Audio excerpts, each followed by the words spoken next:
This lesson is going to be all about understanding integers.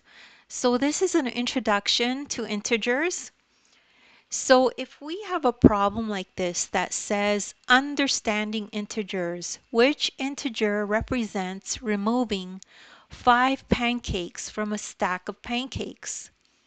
So we have -5 and 5. So we have to choose. So the first step is to understand what an integer is. So understand that a positive number represents a gain or an increase, and a negative number simply just represents a loss or a decrease. That's all it is. So step 2, understand what the problem is saying. So the problem is saying remove 5 pancakes. Removing 5 pancakes from the stack means a loss or a decrease.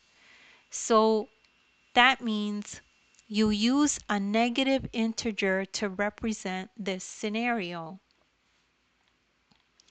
So finally, the final answer, the integer -5 represents removing 5 pancakes from the stack. So the answer is -5. So this is just the introduction to integers. Don't worry if you don't get this right away. You could just rewatch the video as well. In the description, take a look there. I have links to other videos of mine that can help you with integers as well. And you could download the ebook. In the ebook, you'll find a link there to this exact video. You could click on it and follow along in the ebook as you watch the video. Please make sure to like and subscribe, and thank you so much for watching.